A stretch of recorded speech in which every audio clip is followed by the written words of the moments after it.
It's not missed upon me in a day like today where there's two different scenarios that we have to paint for tonight's show. We've done 1,267, I say straight episodes, but 1,267 episodes. And one thing that I've learned is to always take everything in that you have to talk about. Now, some of you are going to be mad about what I'm going to say, happy about what I say. I don't really care your beliefs on either way, really, in reference to pushback or celebration about what I'm going to say. But it's not missed upon me that today LSU baseball went to the White House to celebrate a national championship 2 out of the last 3 years in college baseball, which no one's really done. Actually, no one has done in the modern era. Now, I know some of you from a political stance are going to hate what happened. Some of you are going to love what happened. But I don't care if Trump's in office. I don't care if Biden's in office. I don't care if Obama is in office. I don't care if Bush is in office. I don't care if Clinton is in office. Regardless of who is in office, I am an American. And I think it's a great honor, whether it's Barack Obama, President Barack Obama, President Biden, President Trump. I don't really care who it is. I think it's a fantastic honor to go there and celebrate a national title run. You can have your own beliefs in it. But today signifies, and this weekend signifies to LSU baseball in the ring ceremony, going to the White House, going to the governor's mansion tomorrow, of the accomplishment that you had this past summer in Omaha, which we were in attendance to see, of you winning a national title. But then you turn to what season it is with LSU football. And boy, do we have a jam-packed show in store for you here tonight. The Band-Aid's getting ripped off. Well, the Band-Aid's kind of already been ripped off. We've been talking about how bad you are offensively. Coaching changes need to happen. Things need to happen. God bless me. Excuse me.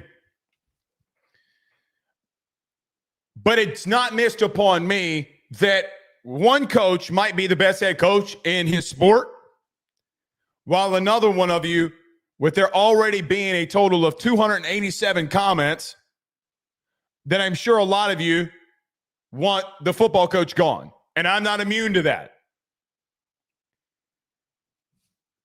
To start off tonight's show, I think it's a great honor, regardless of the person who's in office, because whoever's in that seat is your president. I'm not getting political with you. I don't care to. You can have your beliefs as an American. I'm an American. I really don't care your politics. But it's a great honor. And I think it signifies that you have the best head baseball coach in the country. Now, I will say this. At the end of the baseball season, I was screaming from the rafters, and I'm going to bring it up here again. Scott Wilbur better do everything humanly possible to make Jay Johnson's life easier and stop worrying about the other shit that's going on with men's basketball, women's basketball, gymnastics, soccer, because this dude's winning. And you're a baseball school, in my opinion. But no, we're not. We're a football school. You get what I mean. You win in baseball. Scott better get with it. But your program is heading in a direction from a baseball perspective that you haven't seen since, well, Skip Mertman's been here. I think it's a great honor. And I am proud of what Jay Johnson has accomplished. I am proud of what these assistants have accomplished and everything that they are doing moving forward. Because, guys, here's the truth. You have a damn strong baseball team coming up yet again. And I think that they're going to be really good. So what an honor. You're recruiting at the highest level nationally. You're going to have another number one recruiting class. If this were football, you would literally be calling him Nick Saban. Oh, baby Saban. He continues to dominate. And as embarrassed as I was personally this past Saturday, I am more than honored to be able to say, man, what this dude does and is constantly done makes me feel good about where the direction of that program is heading. And I think everybody is in tune with that. Nevertheless, we're live. Everybody do us a favor, hit the like and share. Share to all those groups if you're on Facebook and to all those social media pages. You're watching us, listening to us on YouTube. Like, subscribe, notification bell, wherever you listen to podcasts. Rate, review, and subscribe. Every episode of AYS Sports is brought to you by our good friends over at FanDuel. Go over to FanDuel.com today or download the FD Sportsbook app. You want to place those bets, you have the discretionary income. The number one place to do that, in my humble opinion, is with our good friends over at FanDuel. We are honored and privileged to be partnered with our good friends over at FanDuel. And let's all go over there, have fun, place those bets. You want to do parlays, prop bets. You want to bet on the game this weekend of LSU being -2 or +2.5 against Texas A&M. The number one place to do that is with our good friends over at FanDuel, and we're always honored to call them a partner. And every show is brought to you by our good friends over at FanDuel. I know the comments are jumping, boy. Ooh-wee. Tyler Townsend is in the 318. And he says, is it baseball season yet? No, Tyler, unfortunately, it is not. But good to have the 318 in the building. You know what it is. Where is everybody watching from tonight? Christopher Sean says, let's go from the 901 Covington, Tennessee stand-up. Good to have you in here with us, Christopher. Scott says, listening from that dirty, dirty West Bank. Good to have you in here with us, Scott. Scott's been a long-time listener. Glad to have you in here with us tonight. Rodney Scott with a $10 super chat says, remember back in 2019 when LSU brought 40 to 50,000 rabid fans to Vanderbilt and turned it into a home field advantage? How many times have changed, or how times have changed in short order? Well, you know, Rodney, what's crazy is it was about 50-50 on Saturday. I mean, the LSU, and that's how Brian Kelly led off his press conference today, by the way.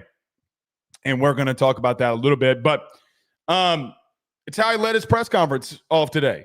Man, thank you so much. Everybody came out. And, yeah, everybody came out. And he made the joke of, I wish we could have sent him on happier. That didn't land, and it's not going to land. It's simply not going to land. But LSU is LSU, guys. And listen, are there a lot of things that we talk about in the chaos? See, here's the thing that, like, what gets me. We have a football season the way that we have a football season, and things get lost, right? Like, we forget who we are sometimes. This is LSU. And fans are going to show up and show out no matter what. And I hope that they show up on Saturday. I don't want to lose to A&M. I know I've literally seen some of you cheer that you hope that we lose to A&M. I do not want to lose to Texas A&M. Listen, you can, Blake, we got to lose for Brian Kelly to be gone. You can have that thought process. I do not want to lose to them. And I don't think you should either. But you did show up and show out against Vanderbilt, and it didn't matter worth the damn thing. Bayou Boogie on YouTube with a $5 super chat says, with our offensive issues, our issues on the offensive line, we had our chances to beat Vandy. I still believe we can compete with any team in the country and win. I don't think that you can compete with any team in the country. Number one, I don't believe that. Not right now, I don't. I'm not there. I don't think you can score more than 24 points against an opponent. I don't. You did have a chance to win. You know, I'm going to talk about this in great detail tonight. If I would have told you last Thursday, if I would have told you a week ago from today, which we didn't do a show because I was sick, but if I would have told you a week ago that LSU in the last 20 minutes of the football game in regular time, no, not in regular time, in play time, would only give up 7 points, you would say LSU wins. Your defense was bad. It was not great on Saturday at all. But 20 minutes of playtime, you didn't give up but 7 points. You got to win football games. If your defense, regardless of what they do in the beginning, if you only get give up 7 points in 20 minutes of game time, you better win. We'll talk about that a little bit more tonight too. We'll recap the South Carolina game in its entirety here. Michael sends a $10 super chat into YouTube. Says Tony Vitello goes to San Francisco Giants. LSU will even be better in recruiting. Tony Vitello, the last I saw, I haven't been following it. I'll be real with you a lot today. He was at practice today for Tennessee. So that deal is not completely finalized yet. But if he does go, LSU will take hold, yes. And listen, it just goes to show you, though, that don't think that won't happen that couldn't happen to Jay Johnson. Don't act like that you can't have a situation where, too, by the way, that a team like A&M or Mississippi State, who spent a lot of money in baseball, they spent $15 million in baseball this offseason, which is unheard of. I mean, completely unheard of. And buyouts and getting their new coach and NIL, and like that's unheard of in baseball. But, I mean, if Jay keeps winning, there are going to be people that keep picking up that phone. So we'll see. We'll see. I don't think Jay's going anywhere. Scott Woodward better give him everything he's asking for because he's not right now. And how Jay is recruiting at a top tier without the support of the complete support of the administration is beyond me because he doesn't have it.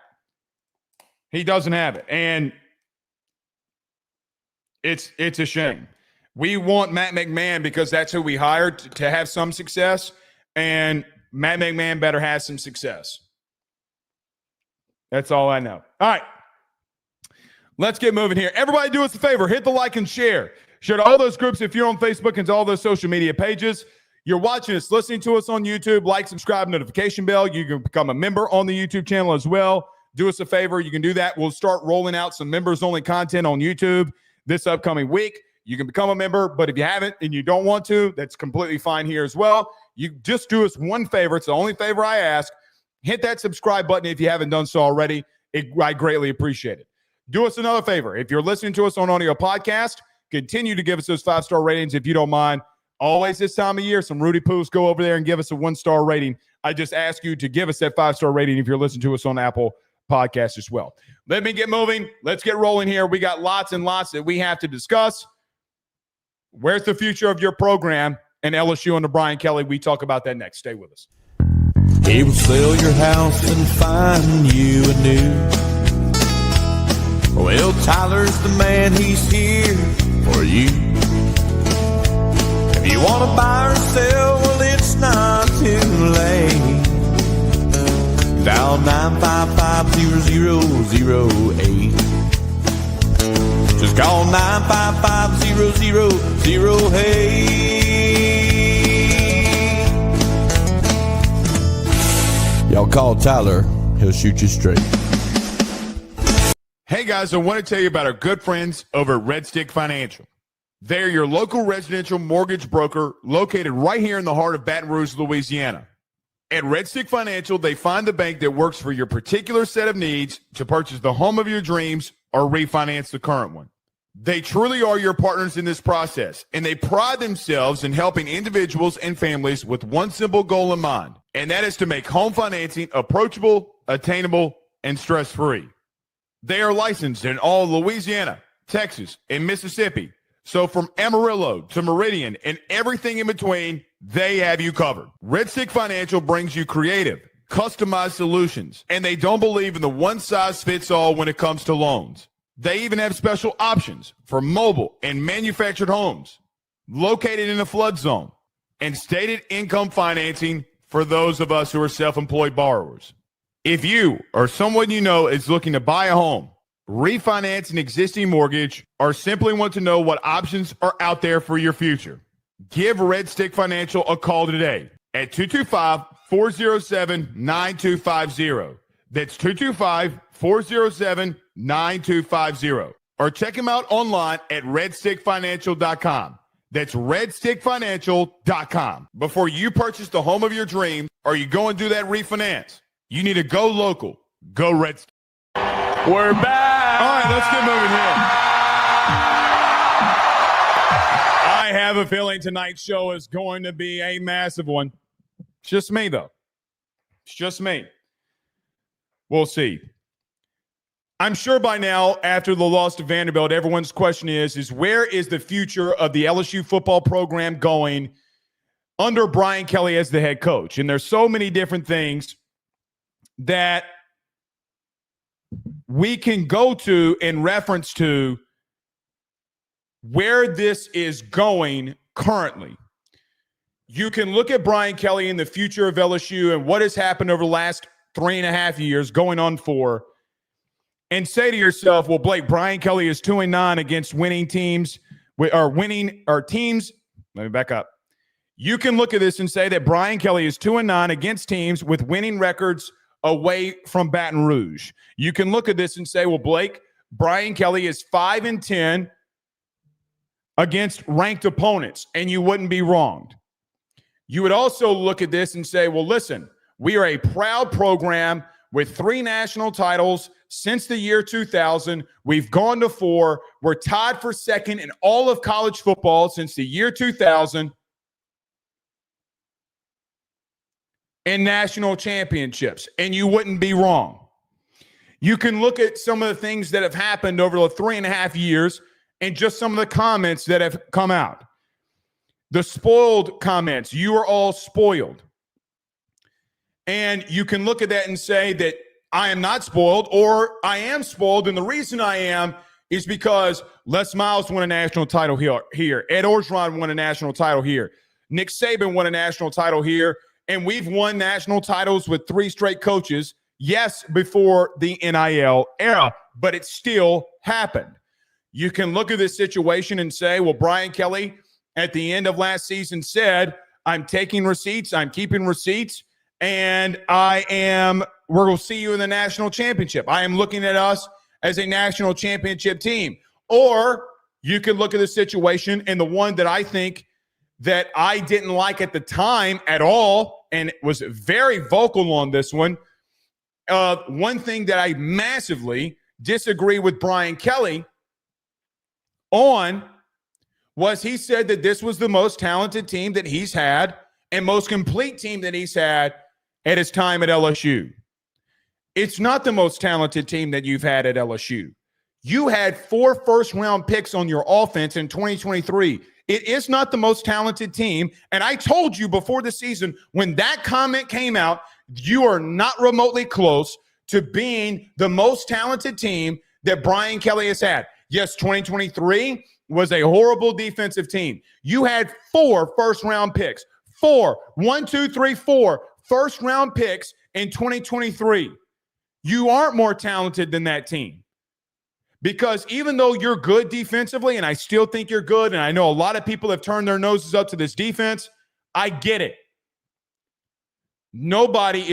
This team is not stopping Jaden Daniels, and quite frankly, you couldn't score enough with this team to beat the 2023 team, whether you like it or not. Or you can look at the situation from Brian Kelly and say, you probably shouldn't have stuck with Joe Sloan. You probably shouldn't have stick around with Cortez Hankton. And you might have needed to make a quicker decision on if Garrett Nussmeier was on the direction and the quarterback in the direction that you needed to go. Well, Blake, he threw for 4,000 yards last year. Guys, yards mean nothing when you can't score points. But I look at this in the totality of things. I think that I've been called out a lot this weekend. Go right on ahead. I get called out every week, and that's not going to bother me at all. Don't get mad when you get fired back upon either. Here's where I look at this team and the future of Brian Kelly. I don't think that you have a culture problem. There's a difference in having a coaching problem and a culture problem. I don't think that locker room has a culture problem. I think that they have a coaching problem in multiple areas. Number one, I don't think you have a good offensive staff at all. I think that they do not know what they're doing when it comes to play calling. And your head coach had to get involved again, and he confirmed that again today. When I went there 3 weeks ago and asked him the question on Monday and asking him, Coach, what are we doing in the rotation of receivers? And he's like, well, we reduced that to Ole Miss. No, you didn't. It has not gotten better. It literally cost you 7 points literally this past Saturday. But you stayed on the side of the ball and made the decision to stay with Joe Sloan, even with the inconsistencies and the things that happened, Brad Davis, and the things that happened last year when you had 4 offensive linemen drafted along your offensive line when you couldn't run the football. And you didn't go out in the portal and replenish enough offensively along your offensive line to be better. You haven't. And we look at this season and say, even though I think that they're getting better in the run game, ironically, that it's not good enough. And the sentiment that I've had for you this year, and we've talked about this a lot, and if you've watched the show regularly, you know this. Guys, it was never a matter of if you were going to get beat because of the offensive performances that you've had. It was only a matter of when. Losing to Ole Miss and losing to Vanderbilt, both of them on the road, is unacceptable. It's unacceptable. And Brian Kelly acknowledged as much today in his press conference, and he knows it's unacceptable. Can't happen. It just cannot happen. But what is the future? Where are you going? I know a lot of you want to move on from Brian Kelly, and it's your right to want to move on from him. I'm not going to disagree with you. It's your opinion. You sit in a situation where you got to ask yourself the question, are you going to be able to turn this thing around? I don't think that locker room has problems, not from what I consider culture. I think that you went out and recruited and you missed. I don't think that that's a culture problem. I think it's a coaching problem. You clearly recruited well from a star development along your offensive line, and it's not working. You went out and tried to get the shiny objects at receiver, you missed, and you are where you are. And guys, quite frankly, there's been zero progression from your quarterback who's a fifth-year senior. You are clearly better defensively. And I know a lot of people don't want to hear that. And you spend a lot of money to be better defensively. But what is the future? Guys, the God's honest truth about the future of Brian Kelly comes down to this. I don't know, and this is strictly opinion. There's got to have to be conversations that are happening behind closed doors in reference to Scott Woodward, Austin Thomas, and Brian Kelly about what the future of this program holds. And I'm sure that Brian Kelly, who is a type A alpha personality, because you don't have as many wins in college football if you don't have that level of mentality of where things are going and things can be corrected. I don't think things can be corrected. And I beat around the bush over the last 3 weeks, insane. Offensively, you can't score enough. I think it's only a matter of if you get or when you get beat, not a matter of if. And it's happened. You've gone on the road and lost. And the question that I ask myself here is, can Brian Kelly, who's getting paid a lot of money and gave money to this program to rectify issues that he created, can he correct it? Well, you're going to have to go out there and show this season moving forward if you can. I don't know if you at the current moment, I don't think that you can. And a lot of you would say, well, Blake, if he can't correct those things, do you move on from him? Well, there's a whole conversation piece that we can get into about buyouts, about where you would go for your future. Is Lane Kiffin available? There's so many different things. You're not technically out of this. But I don't think that you can get to the ultimate goal of where you want to go, and that being a national or playoff, let alone a national title. You aren't physical enough. And I think that your strength and conditioning staff has got to go. I think that your offensive staff has got to go. And the moves that Brian Kelly has made, whether it be offense this year, defense in 2023, has been on him. I think that there was an organizational move by Scott Woodward when you fired Matt House to bring in Blake Baker. And I don't think it was all on Brian Kelly's shoulders to bring him in. It wasn't on his shoulders to bring in Kevin Peoples. It wasn't on his shoulders to bring in Bo Davis. It wasn't on his shoulders to bring in Corey Raymond. It wasn't on his shoulders to bring in Jake Olson. That was done in part of Brian Kelly being a part of those meetings, but those being suggestions of who he should bring in. And a lot of you think defensively that you suck now, which I'm not there yet. I'm going to give him a mulligan. You can have a bad performance. I'm going to give him a mulligan. I don't think the Ole Miss performance, as an example, was a bad one when you're on the field for 95 plays, technically, with penalties included, and you gave up 25 points. Because the God's honest truth was that same team, Ole Miss team, went into Georgia last week and put up 35, and that is true. I don't think they were bad. I still don't think they're bad. But you got to look at this team offensively, and you got to look at the moves that Brian Kelly made. Brother, this is on you. And you admitted as much, and you told everybody in your press conference today, everybody has their right to their own opinion.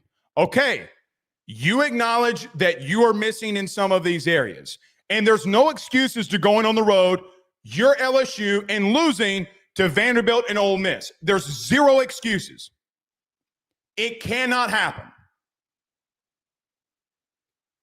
Is Brian Kelly going to do the right thing and get this thing on track? Because right now, what I have is the moves that you've made have not been right. You've tried to make the right moves, and it hasn't worked. And people and fans will look at the Joe Sloan hire and say it was a lazy one. It's a lazy one. That he was not ready for this job. He wasn't ready to take over play calling. And guys, the God's honest truth is your quarterback has not progressed. So whether you put that on Garrett, whether you put that on Sloan, regardless of who you put it on, that's on the both of them. And it falls on Brian Kelly's head. Now, if you want to get into the conversation, Blake, should we fire him? I don't know. Well, oh, here he goes. It's a cop. I don't know, because I see a $50 million buyout staring you in the face. I worry on multiple fronts. I worry, man, if you rip this Band-Aid off, good Lord, like you're $50 million plus in the hole, probably going to get to $65 million, because you get to a situation where, guys, not only are you paying $60 million to fire this entire staff, roughly around it, then you got to go buy out somebody else's contract. You got to bring in him. You got to bring in a whole new staff. By the way, you got to raise the money to not only fire that staff, you got to raise the money to go out there and get players in the portal that you need. Because, guys, here's the truth. Next year is not looking great from the way that you're doing. You're going to need a quarterback probably. You're going to need offensive linemen. I think you need a running back, and you better stop being stubborn about that. You're going to need wide receivers unless you roll with some of the young guys and sophomores that you have on your team. You're going to need an extra tight end. You're going to need defensive linemen and edge rush guys. You're going to need linebackers. You're going to need corners. You're going to need safeties. And you're not recruiting at a high enough level from the high school recruiting ranks to say that it's not. So here's what I think realistically is going to happen at this exact moment. What I think is going to happen at this exact moment in the future is guys, I think this offensive staff has got to go. You're not recruiting at a high enough level. You're not developing at a high enough level to be at LSU that is a high level. There's not a lot of offensive success. Like, you don't have a quarterback committed for the 2026 class. Well, Blake, the Bryce Underwood situation, that's not my fault. It's not necessarily Joe Sloan's fault either. But then in some regards, then you should have had somebody ready to go for 2026. You didn't have a backup plan, and it backfired on you. So right now, as it currently sits, you're going to go back-to-back classes without a high school quarterback commit. Now, you can get away with that because you can go in the portal and get a really damn good quarterback. You can. Like, I look around college football, and the quarterbacks that very well may hit the portal. Can you get a John Mateer? Julian Sain went to Ohio State after Saban left and entered the portal. Does Deuce Knight enter the portal? Does DJ Lagway enter the portal? I have no clue. But this offensive staff has got to go. It's got to go. I am there, and I've been there. I don't think they did a good job last season. Blake, they threw for 4,000 yards. Guys, it meant nothing. The turnovers were abysmal. You had no idea what you were doing, and your head coach believed that because he got involved in play calling. I don't know what the realistic nature of what this organization will do. I do think that there's a situation, if it got bad enough, and I know that there's media members out there saying that there's no way that they would do this. Don't say that. Don't say that. If it got bad enough, I think everything's on the table here. But I don't think that LSU knows the direction that they want to go yet. I don't think they know where this is pointed towards. I don't think that they know what they should do.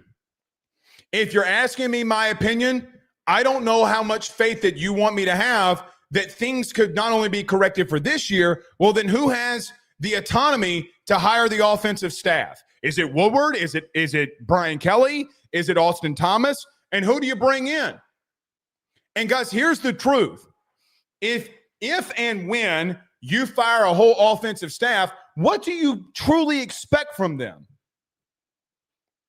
What do you truly expect from them? Do you expect for them to come in here and completely change things for you overnight? You're not recruiting at a good enough level.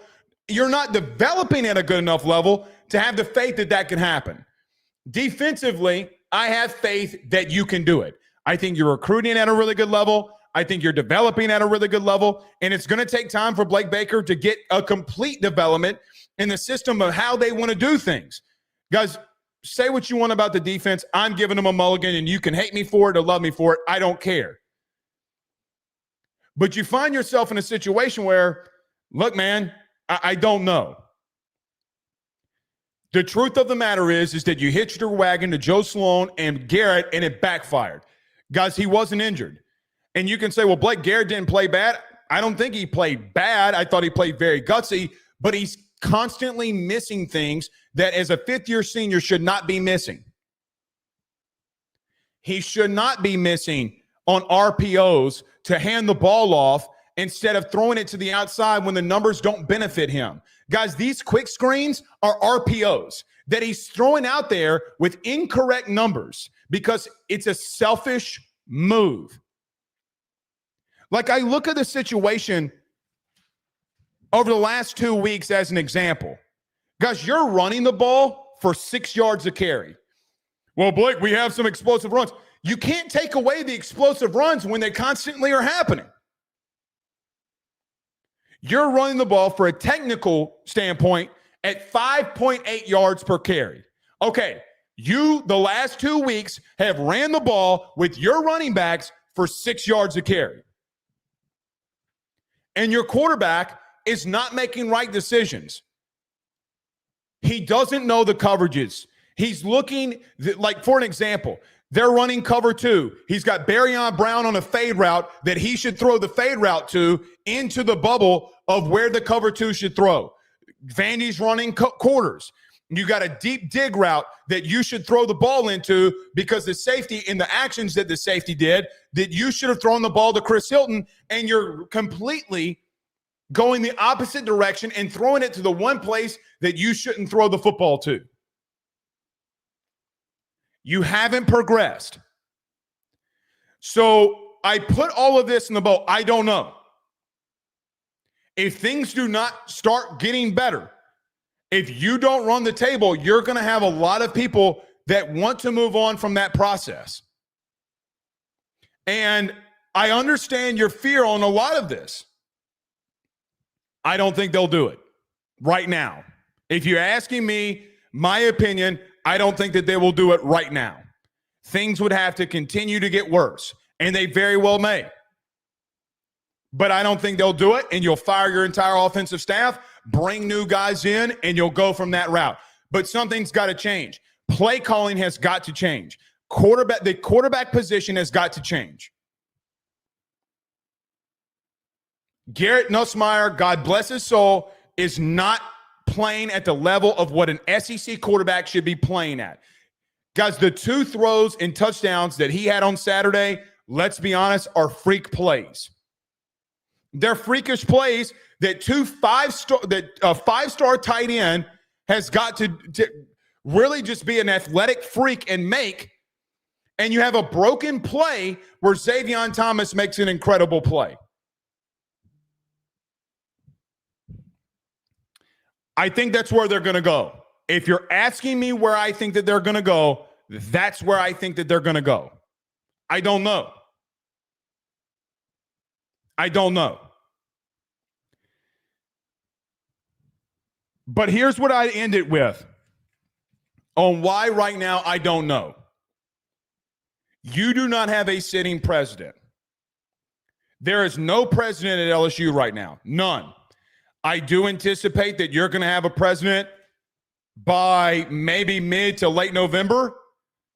But even if you had a new president at LSU to help sign off on any of these moves or that big of a move, hey, Mr. President, hey, Mrs. President, the first move you got to make is we have a problem football-wise. Are you going to sign off on it? None of that I know. But that's a hell of a position to put a new president of the university under. William Tate is no longer here. Just in case people forgot, he's at Rutgers. So who really has the puppet strings? Is it Scott? Is it the governor? Is it Austin Thomas? I don't know. Does BK even want to be here? Does he want to say, listen, man, everything's been great. I don't want to be a part of this anymore. I'm going to go on TV. I don't know. I don't think that he wants to do that at all. I don't. But one thing is 1,000%, I am 1,000% sure on. I think that you have massive offensive overhaul unless somehow, some way, this offense just goes completely off in the remainder of the season. And they're going to have to go off. They're going to have to go off. But I don't know if they can do that. I don't know if they collectively can put in the preparation to do that. You've shown me who you are. You're constantly having those issues. You're constantly having those issues.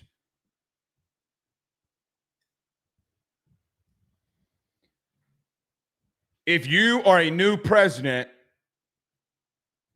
of LSU and your first move, your first real big move, is it going to be to pay Brian Kelly north of $50 million to let him go? I don't know. I think that this is what I've experienced in my life in doing this business. When we have been in situations like this, people will chatter and say things and hear things from the national media and say, man, I'm telling you, I'm hearing people are moving, and people very well may be moving. I think that there are a lot of angry people that have a lot of money that don't like going into Nashville and getting their teeth kicked in. They don't. Guys, right now, I don't think we know where we are. other than that you're going to probably get rid of your offensive staff. And I think that they know it. And if you don't move on, I think you got to give Brian Kelly an ultimatum in reference to his offensive staff. I do. I think you got to give Brian Kelly an ultimatum in reference to his strength and conditioning team. Look, man, I wish, and I know that a lot of you want me to come out here and say, yeah, man, I think that they should fire him. They should move on from everybody. Go get Lane Kiffin. Guys, we live in a realistic world. All of that Twitter shit, all of that social media buzz means nothing. It means nothing. It's not real. Right now, if you're asking me, I don't know. What I do know is that I think you go get an offensive staff. I think you go get a new quarterback, and I don't know that they can save it.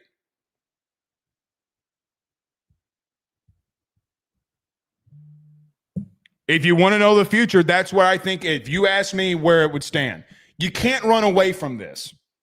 You can't run away from, like, here's the situation for everybody in the building at LSU in football ops.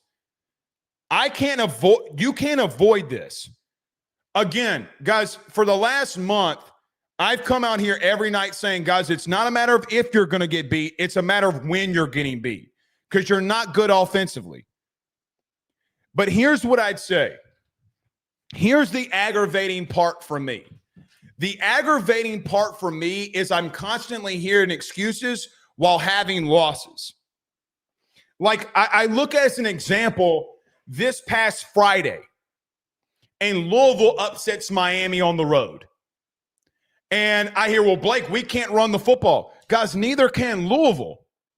Louisville's 113th in the country in rushing, and they went into Miami and won. Louisville's not a better program than you. Alabama might be the best team in the SEC right now. They can't run the ball either. They're 103rd in the country in rushing offense.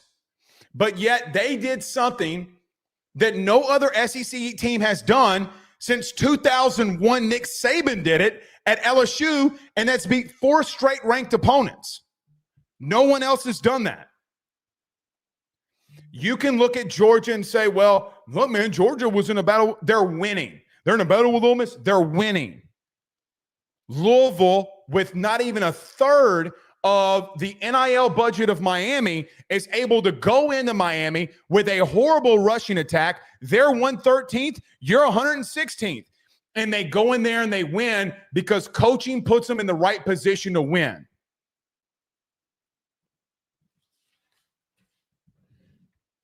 I look at Brian Kelly's former school at Notre Dame, and I say that they're 117th in the country in pass defense. And I say, yeah, they lost to Miami and they lost to A&M by a combined of 4 points to 2 top 10 teams. But they made a playoff last year and had a lot of turnover. And they're constantly winning, and they just beat a ranked opponent at home. You better win it this week. Guys, this Texas A&M game this week is a must-win for Brian Kelly. It's a must-win for Garrett Nussmeier's legacy. It's a must-win for Joe Sloan. It's a must-win for Cortez Hankton. And I wonder if they can score enough points to keep up with Texas A&M, because I don't know if they can. And truth be told, when I look into the future, I look at A&M, I look at Alabama, I look at Arkansas offensively, I look at Oklahoma and going into Norman, and I just ask myself the question, man, can you win all of those games? Can you win 3 of those games? Because you're going to have to win 3 of those games to be 9-3. But I will finish it all with this. There was a team last year that a lot of people thought that should have made the playoff, myself included. That was the University of South Carolina. They also were 5-2 last year.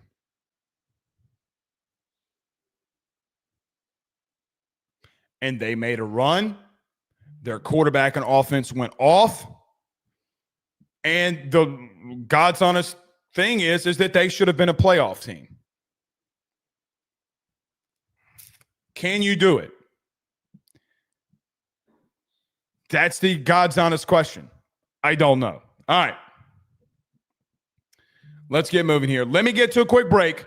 When we come back, Brandon's not with me tonight, so I'm having to do all this. Let me get to a quick break. When we come back, we'll break down and recap the Vanderbilt game next. Stay with us. Hey, Southwest Louisiana. Are you ready to gear up for your next outdoor adventure or tackle that next big job on the farm? Then head on over to Henderson Tractors, Boats, and Power Sports. At Henderson and Lake Charles, they've got everything you need under one massive 30,000 square foot indoor showroom. Kubota tractors and mowers to power through the toughest tasks. Polaris off-road bikes and side-by-sides to conquer any trail. And tracker boats with brands like Ranger, Nitro, Sun Tracker, and Regency pontoons for a day out on the water. Whether you're a farmer or a hunter or just someone who loves the great outdoors, Henderson has what you need to get the job done and have fun while doing it. Browse their new and used inventory over at their website, hendersonimplement.com. That's hendersonimplement.com. Or give them a call today at 337-436-4366. That's 337-436-4366. Or go see them over in Lake Charles on the corner of East McNee Street and Highway 14. Remember, if you need a tractor, go to Henderson. Need a boat? Go to Henderson. Or if you need an ATV or side-by-side, you know where to go. Henderson. Just let them know that your good friend Blake Ruffino over at AYS sent you on by. Guys, let me tell you about our good friends over at Grand Slam Heating and Air, where your comfort is their top priority. At Grand Slam Heating and Air, they promise to provide customers with high-quality HVAC service at an affordable price while ensuring the homeowner peace of mind. From their office to your home, they guarantee the best hassle-free experience around. Efficiency and comfort is their game. Let them make your home Grand Slam today. At Grand Slam Heating and Air, they're offering their annual maintenance plan starting off at $18.75 a month and also doing those $99 tune-up promotion. They provide free estimates for system and ductwork replacement as well as offering financing to get the job done with no money up front. From Baton Rouge to Hammond to Covington, they're all around. So what you need to do today, give them a call at 225-380-9065. That's 225-380-9065. Or go over to their website, getgrandslamair.com. That's getgrandslamair.com, where your comfort is their top priority. We're back. So, the real question I have for all of you is this one. Are you going to go over to our good friends and partners over at FanDuel, and are you going to place the bet for LSU plus 2.5 to beat Texas A&M this Saturday night in Death Valley? Because what you would need to do is you would need to go over to the App Store, download the FD Sportsbook app. When it's downloaded, go over there, sign up, sign in, and go into FanDuel and say, you know what? There's a lot of problems going on around LSU, but I think they're winning at night versus A&M. So what you're going to do is you're going to click the plus 2.5. You're going to place the wager with your discretionary income, and you're going to place that bet. And I might sprinkle a little money on it. I probably shouldn't do it, but I am. We're always proud and glad to have our good friends over at FanDuel to be sponsoring the show. They sponsor every AYS show, and we're greatly, greatly appreciative of them being with us. I see the comments flying in, guys. I'm seeing them flying in. Listen, I think you got to hire an offensive staff that knows what they're doing. I think that you got to bring in a mobile quarterback. I think that there's a lot of things along the offensive line that you got to do. I don't know whether you're going to go here. I don't think that you move on from Brian Kelly as it sits right now, nor at the current moment do I think it's bad enough for I don't know if I can justify spending $65 million at the current moment. I don't. If it got worse than what it is right now, you can definitely make that justification. I don't know if they're going to – the realistic world is that I don't think that they do it. And if you're in the boat, well, Blake, do it. What – guys, it's the truth. You have former players saying that there's a culture problem. I do this for a living. There's not – I don't – for me, when I think of culture, I don't think of what's happening as a culture problem. They don't have the players. It's a personnel problem. Don't get twisted on a personnel problem versus a culture problem. Like, I don't think that Jack Pyburn wasn't giving me everything he's got, or Mansour Delane, or PJ Woodland. I don't think DJ Chester wasn't just giving you everything he's got. He's just not ready to play here, or he might not be able to play here. It's a personnel problem. Blake Baker wasn't a culture problem last year. I do think you need to move on from your strength and conditioning. That's just me, though. What do I know? All right, we're going to take some live call-in, so let me get to this recap really quickly. Guys, you allowed Vanderbilt to completely play their game. They killed you in time of possession. They did exactly what they wanted to do to you all night long, all day long. All day long. You knew that three things were going to happen when you faced Vandy offensively. They were going to hold on to the football with 2 seconds left on the clock before they snapped it. They were going to run bootlegs.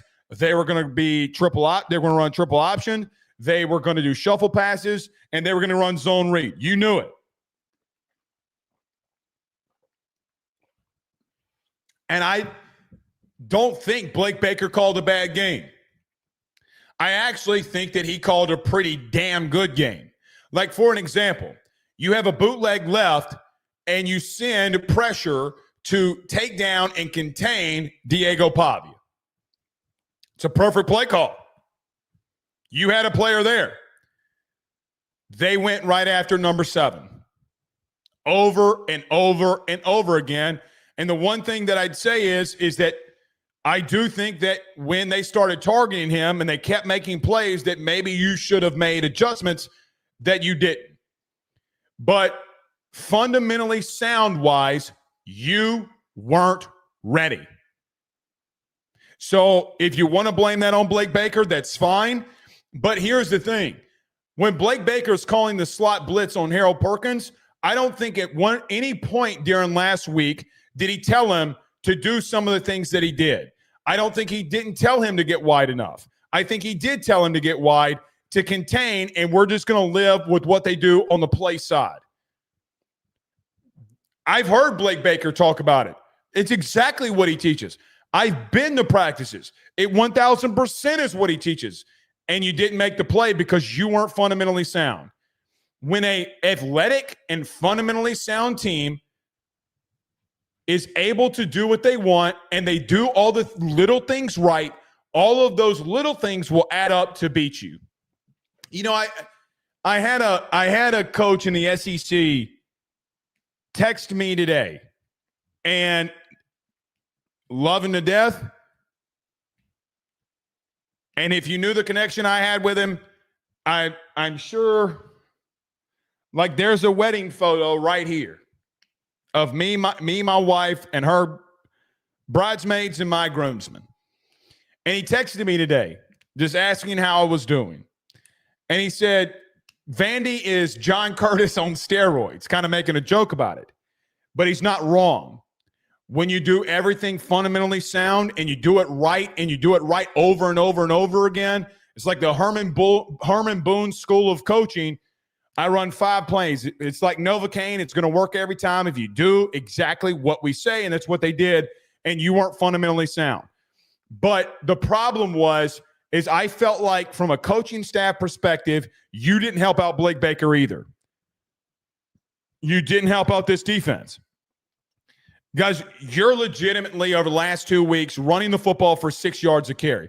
Mr. Blank, and there's some chunk plays in there. Harlan Berry was running the ball for 6 yards a carry in the first quarter.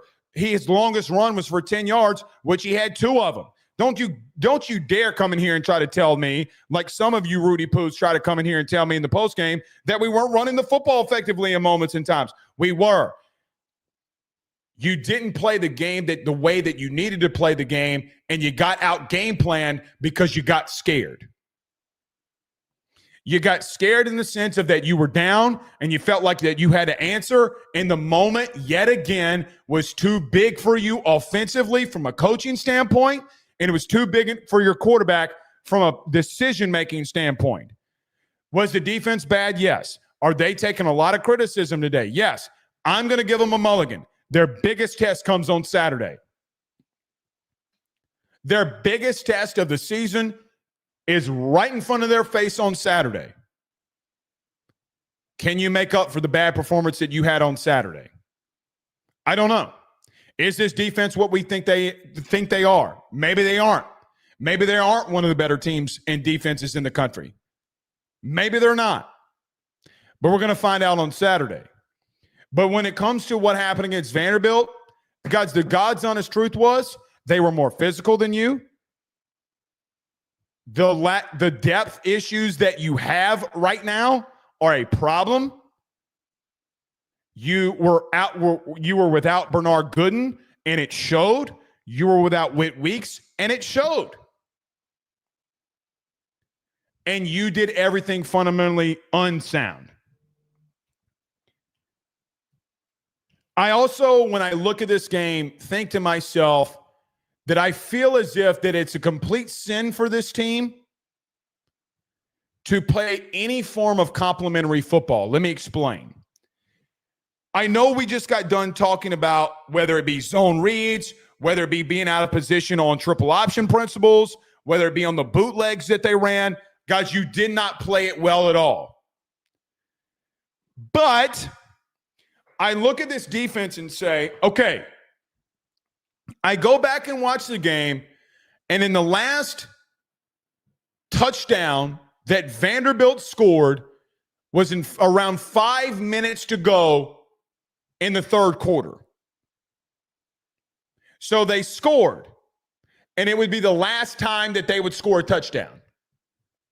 And they would get to the 31-point marker. The next 20 minutes of game time, they wouldn't score. Giving up 31 points is atrocious. Can't do it. But I see teams around the country in the SEC this past weekend that gave up more than 31 points to other teams. Because Arkansas is not a good team. Texas A&M gave up 40 points. Georgia gave up 35 points. 5 straight touchdown drives for Ole Miss to start it. They didn't score for 20 minutes of game time.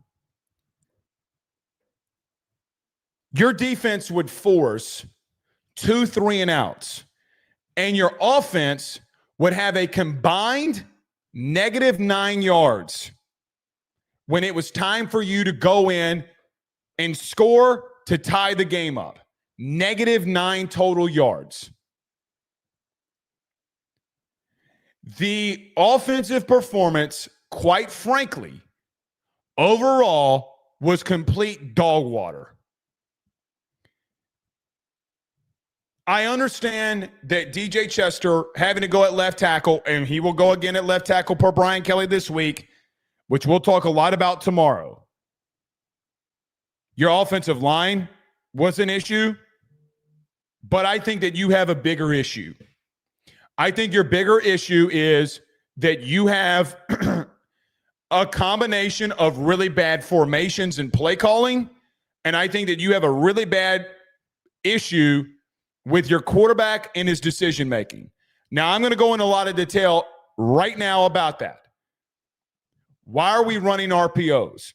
Garrett Nussmeier has shown us in 5 years that he will not constantly and consistently make right decisions. Guys, you're running the ball for 6 yards to carry. You start off one of the drives of the 3-and-out, and DJ Chester got blown up and you got sacked. All right, fine. I don't really put that on Joe Sloan or Garrett Nussmeier. What about the other one that you had after a 3 and out that could have led you to go down and getting points? What? Because, yes, the DJ Chester play was horrible, but what about the other possession when you went 3 and out? It's a sin to you to play any form of complimentary football. Finally, your defense is making stops. You don't give up a touchdown in 20 minutes of time and play, and you can't do anything with it. Offensively, I think Cortez Hankton in the rotation, I have no clue what he's doing. I think that you got to stop playing Bauer Sharp. If you're going to use a tight end, then use Trey Green. Because Bauer Sharp, whether it be in the run game, whether it be in pass pro, he's not good enough. He's not playing well right now. I know that you want to get extensions of your run game, but putting those guys out there is not working, and you're constantly running your head into a wall. LSU runs a lot of RPOs, and this past week versus Vanderbilt, there were way too many times, 9 of them to be exact, on RPOs where probably I will give Garrett 2 of them that I thought he made okay decisions, but about 9 times or 7 of the 9 times where he should have just handed the ball off, that he's trying to throw the football chaotically when he makes the wrong decision. Look, he had 2 touchdowns. He didn't play. No, he didn't play bad. He played gutsy. I don't think he played bad, but he's constantly making wrong decisions. The lack of communication between Joe Sloan and Garrett Nussmeier is not there. Either he's doing what he wants to do, which is what it seems, then take the RPOs away from him. Stop letting a quarterback that has constantly shown you that he does not know how to make right decisions, start taking decisions away from him. Because, guys, he's not. There were 3 times in the game that I counted that he's throwing screens when you didn't have the numbers. Why? But why are you calling that? Meaning, I can sit here and blame Garrett Nussmeier all the live long day. I could say that it's his fault in doing all of that. It's his fault. He shouldn't be throwing them. Why are you putting him in that position? Why are you allowing him to constantly do it? That is on Joe Sloan. You're running the ball the last 2 weeks and 43 carries for 6 yards per carry. You have, of the 43 carries, guys, of the 43 carries the last 2 weeks, almost half of them are over 5 yards a carry.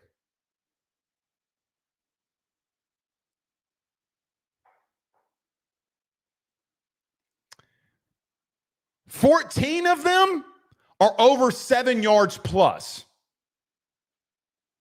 And you constantly don't run or give the ball off when you have the numbers.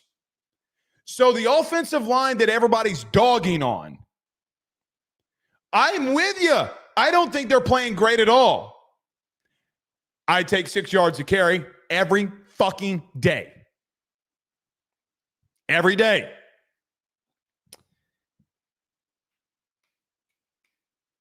I got to be real with you. They will never do this. They will never do it. A question needs to be asked, and the question has got to be asked if you give Michael Van Buren a look. Garrett's not making right decisions. You have a national championship, and I've had this conversation. Listen, I told you that this was a massive problem last year. So what I'm about to say, it's not changed. The progression is not better. It's not better. But there were multiple times that Vandy ran quarters and Garrett's looking at the wrong safety.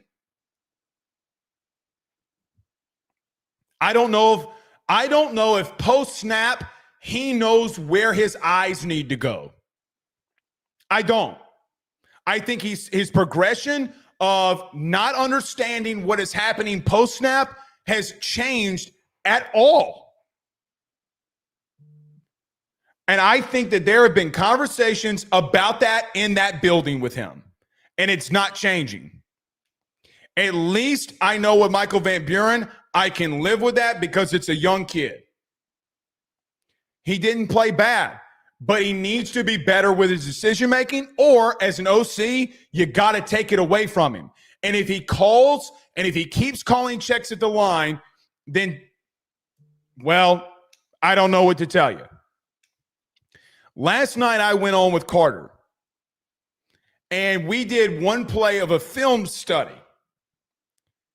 Another bad decision-making problem, I'm taking protection calls away from Garrett Nussmeier. Another thing that I didn't like, I think Garrett is too worried about getting hit. And I think that every defensive coordinator around the country knows it. That is why teams are sending the amount of pressure that they are. I don't think that anybody trusts that Joe Sloan knows that if teams are going to continue to send pressure, why are you letting Harlem Berry, as an example, block in pass pro when they're sending 7? They can't have anybody on them. And if they do, I think he's faster than a linebacker, that if they're going to send 7, throw the ball in the flat to his ass and let him make a play. Do the same with Caden Durham. It's not that complicated, but you're constantly making what appears to me wrong checks at the line of scrimmage along your offensive line. But it's not as if that they're playing good either. So what do I know?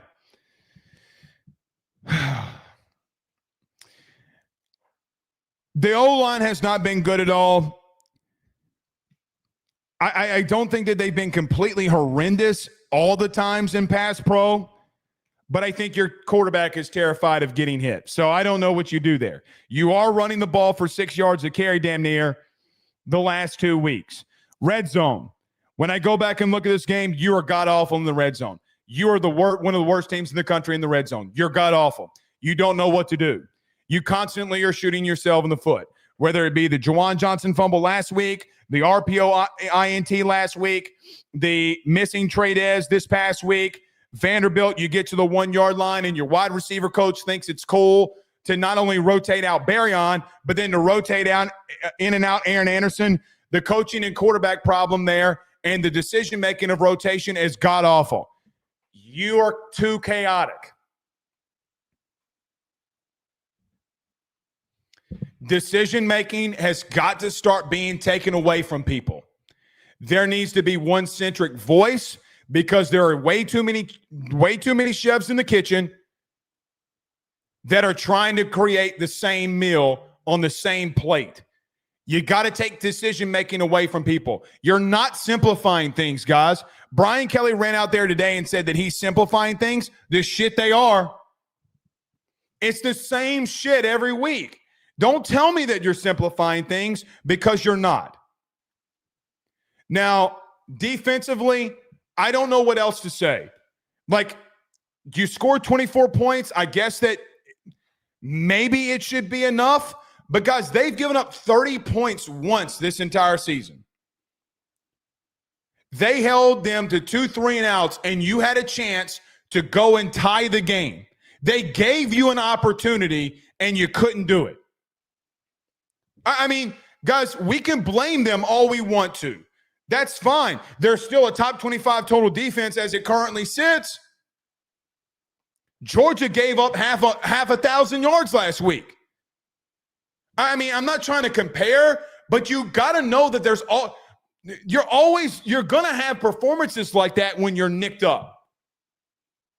And you did not run a comprehensive game plan offensively because you got too scared. Guys, the God's honest truth is, I think you just are horrible at decision-making. I think you have no idea what you're doing in the red zone. Like, if you had more plays like you did on the 2-point conversion, I thought that was beautiful. But see, here's the reason that the 2-point conversion worked. You only gave Garrett Nussmeier one choice. Let me repeat what I just said. Want to know why you had success? You only gave him one choice. That was Trey'Dez Green.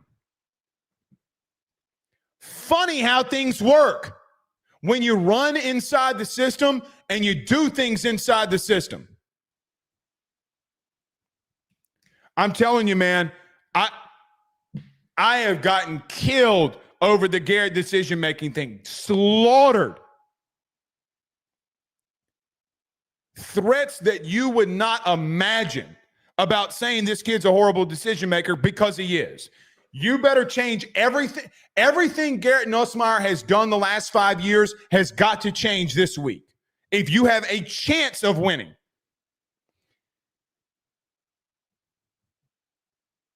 Get in the building at 5 a.m. Get in the building at 5 a.m. Stay till 9-10 p.m. because it's not good enough.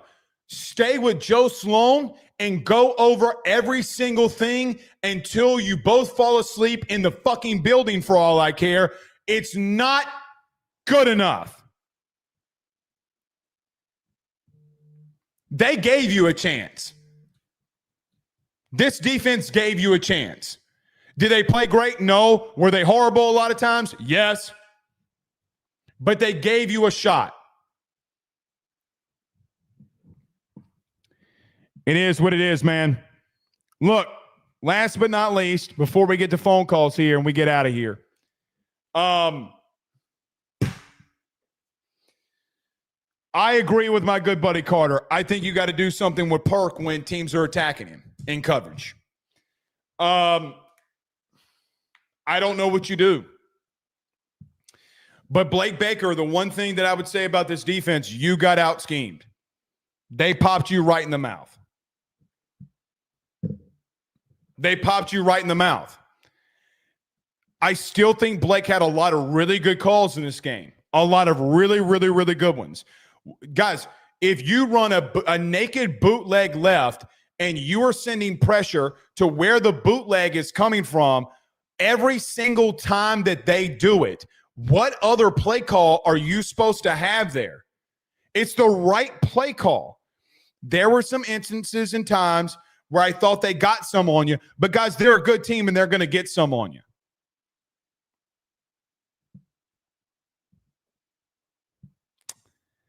You might have to take out Perk, man, because teams like, let me just say this. Colin Klein is a really good coach. And if you do some of the same things, the same exact things that you did last week, Colin Klein is going to expose you. And let me tell you another thing.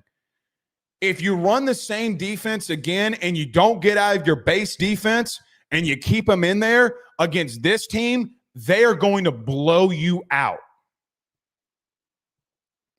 Guys, they have 3 wide receivers that will absolutely 1,000% positively expose your ass. You better change some shit up.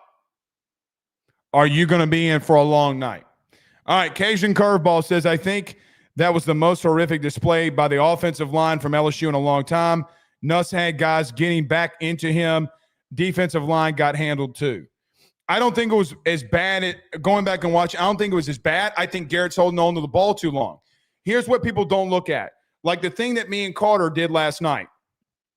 What do you want them to do when there's 5 guys to block 7?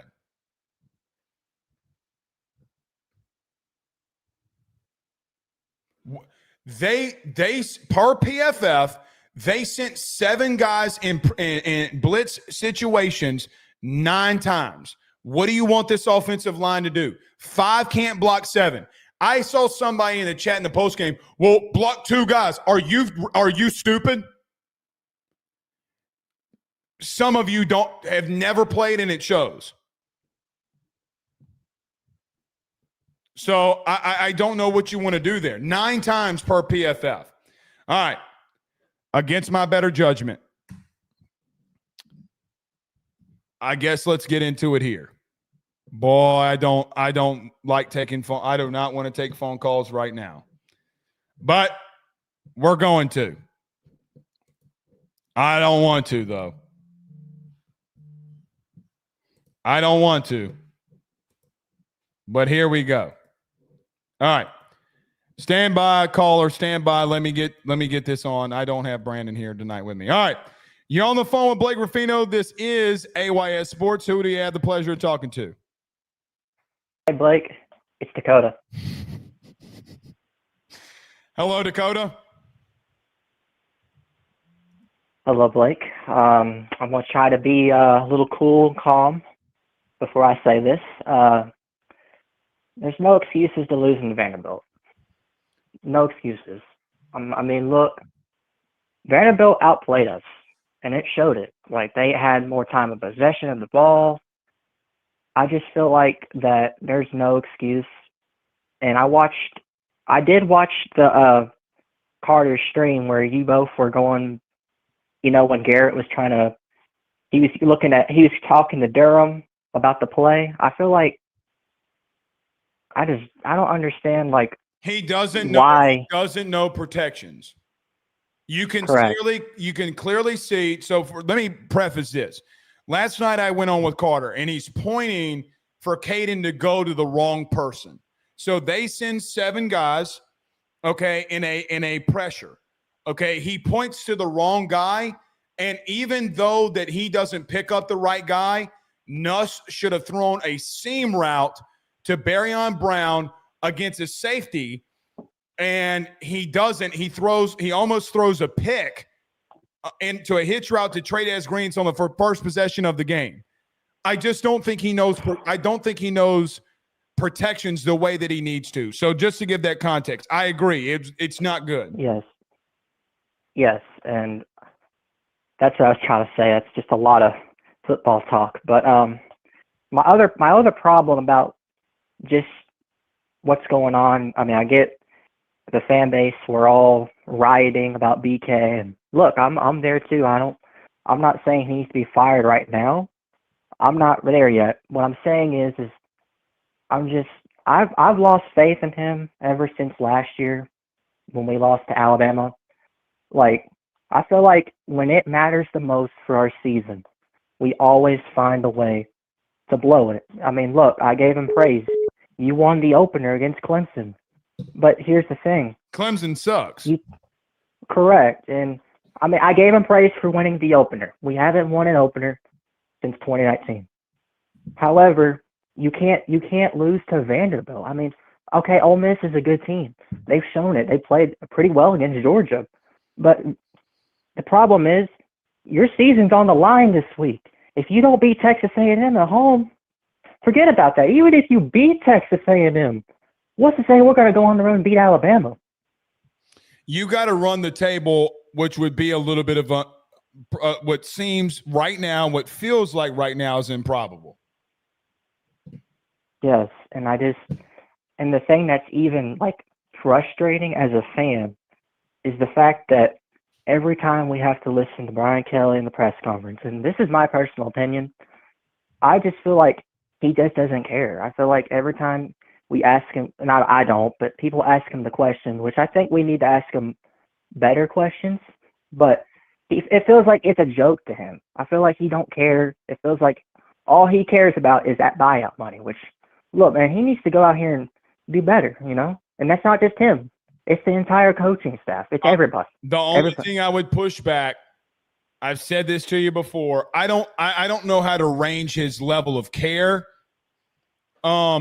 because of who gives $1 million to get a roster. But here's the thing, though. He had to give it because they screwed up in recruiting. Right. So I don't know. I appreciate the call, Dakota. Thank you, Blake. All right, you're on the phone with Blake Ruffino. This is AYS Sports. Who do we have the pleasure of talking to? Hey, Blake, it's Jeff from Birmingham. What are you thinking, man? You've talked a lot about it. The rotation at wide receiver has got to change. Blake, it seems like a nightmare like a trio of a nightmare from Cortez to Sloan to Nussmeier. It seems like we are so lost when Cortez is trying to sub in receivers, Sloan's trying to get in the play call to Garrett, while Garrett's trying to make – we overcomplicate it. Get the play call in, and I feel like half the time we're snapping the ball with 5 seconds left, and, like, we look so unorganized out there. Cortez, like, Blake, go back to our 2 best offenses in the past 10 years. How many times did Jamar, Justin, Terrace Marshall, and Thaddeus Moss get subbed out of the game? Hardly never. How many times did Brian Thomas, gosh, I'm blanking, I'm so angry. Malik Neighbors. Right. Malik Neighbors and Mason Taylor get taken out of the game. Hardly never. You know who your guys are now. Why are we trying to oversimplify and put in you hit the nail on the head when, yeah, Berrien got into a scuffle. Who cares? We're on 2. It should be inside zone or it should be QB sneak 3 or 4 times and we punch the ball in. Why are we trying to we overcomplicate it too many times? So, and you talked about this weeks ago, but you said that there's going to be times where the defense, doesn't have their best game. We were out Bernard Gooden, we were out Whit Weeks, and yes, they did not have their best game. But without this defense, there is a chance that you're 3-4, 2-5 right now. Heavens, yes.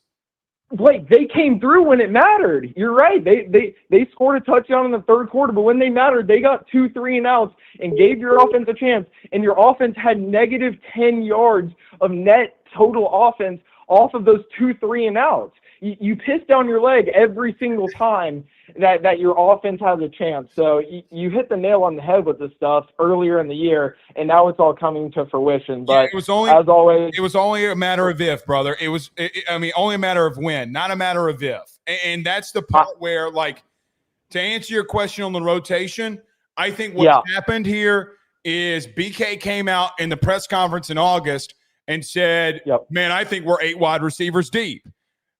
Right. You're not 8 wide receivers deep.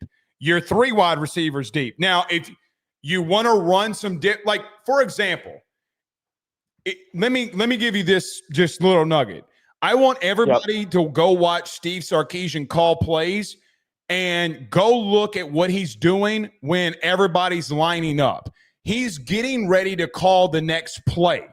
He's already telling the sidelines for what personnel to get ready for the next play. Meaning if they're running 12 personnel, if they're running 10 personnel, if they're running 11 personnel, they have a base. Let me tell you how Sark does it, because I have a good friend, which everybody knows that, who's on that staff from LSU. They have 5 formations for 5 names, and they run different formations out of those packages. Meaning, let's just say you got one purple, gold, burnt orange, or orange, pink, yellow. So they'll yell yellow, yellow, yellow, and those guys will run out onto the field. And then he'll go trips right, yada, yada, yada, yada. That's how they do it. But right now, they're just running guys in and out like it's a flag football game. So that's the problem. And that's why I asked Brian Kelly 3 weeks ago, why are you subbing guys in with 10 seconds to go on the clock? And you're right. And here's the thing. A alpha at quarterback would have called somebody off and said, Aaron Anderson's going to get off the field. Like what Joe Burrow did when they kept trying to put in John Emery. No, he ain't right. He ain't playing. So get off the field. We're going to run here. And you don't have that level of connection. So you're right. It's a problem. They gave you 2 3-and-outs, and you got, as you said, I thought it was -9. Maybe it is -10 yards. Whatever, regardless of what it is, it's just piss down the leg. You piss down the leg. Right.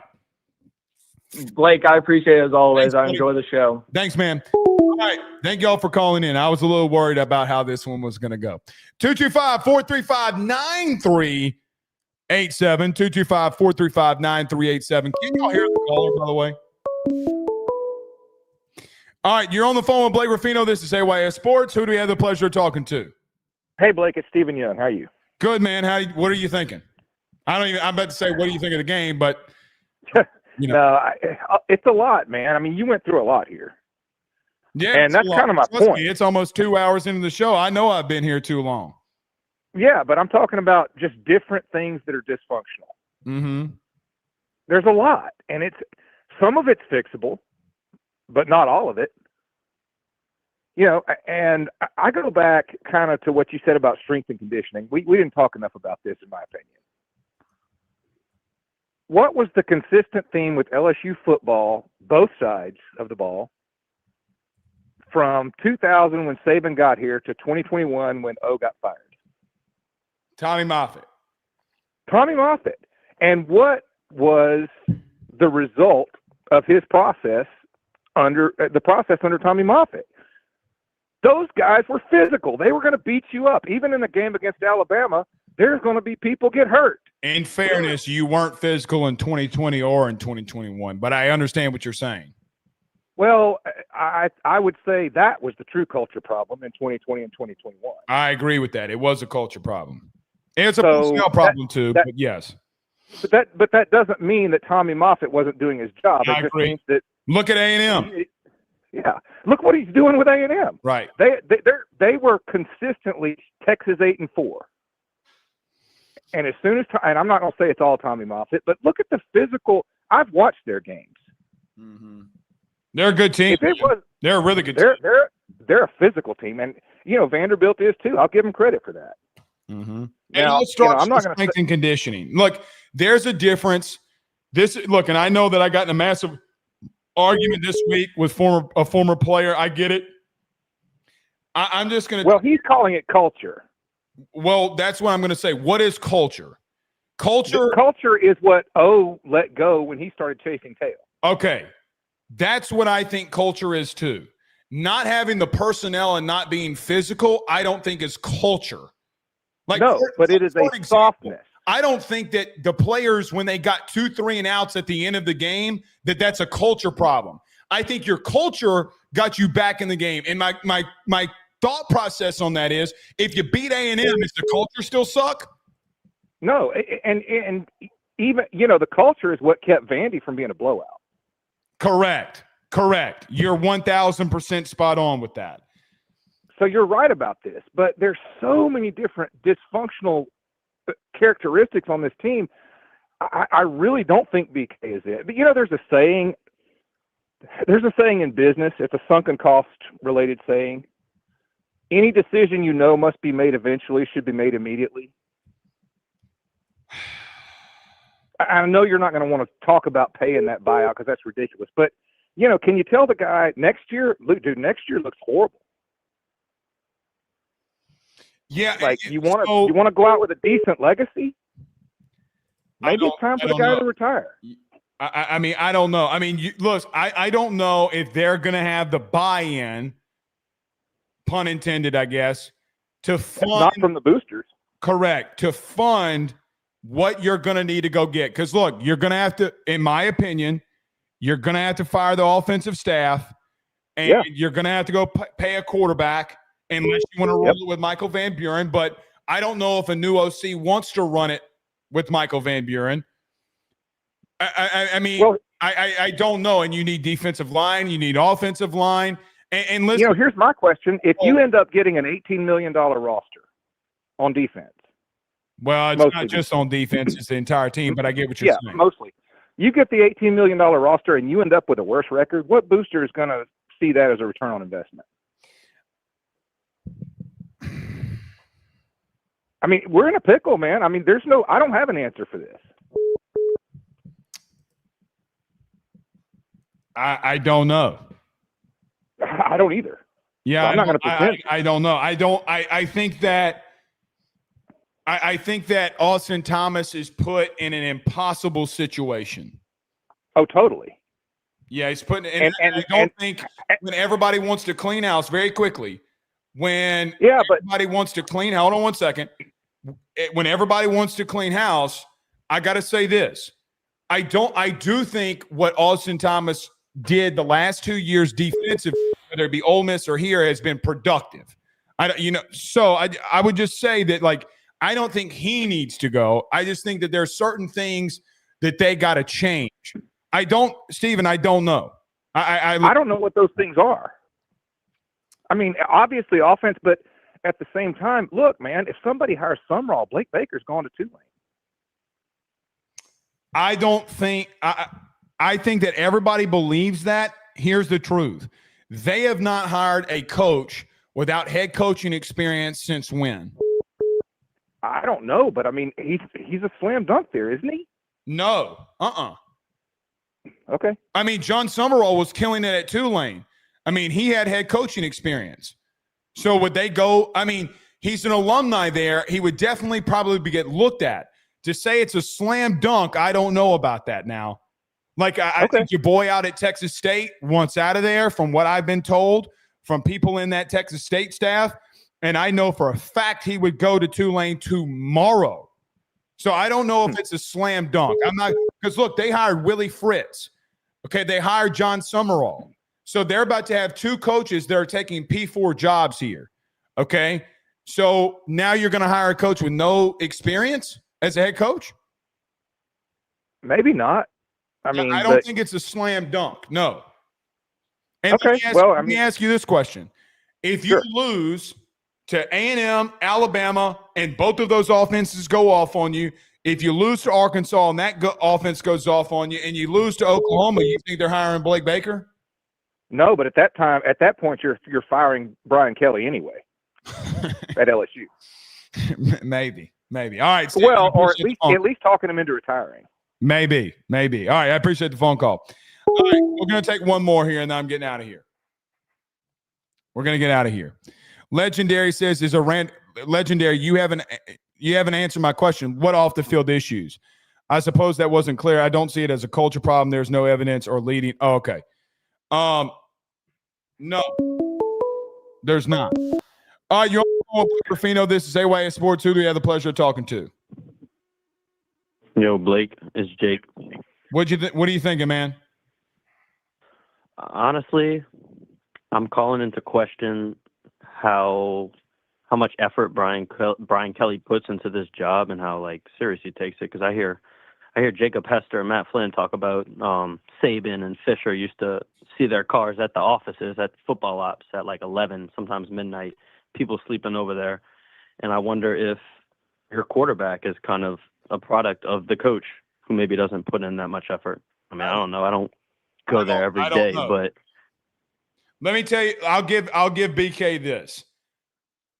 I have seen personally with my own eyeballs. Let me give you an example. When they did a scrimmage, okay, the scrimmage from this past year, I went to the scrimmage, left, went to go eat with some buddies of mine, passed back through, literally at the facility, and it was 11:30, and he was still there. Or his car's still there. So I don't know. I hope it's consistent. I mean, I don't know. I can only tell you what my eyeballs have seen. So I to that question, Jake, I don't. I mean, I've personally seen leaving around the facility at 11:30 when I went out with some buddies to eat. We were having a couple of drinks after the scrimmage, and there he is. He's there. So I can't say that he's not. Now, in reference to your quarterback, he went on a podcast and said that he thought it was dumb that people got into the building at 5 a.m. That's not my words. That is his words. He says that he wakes up at 9, then he gets up and then goes to facility. So let's just say that by very strong imagination that he gets there by 9:30. I'm just spitballing.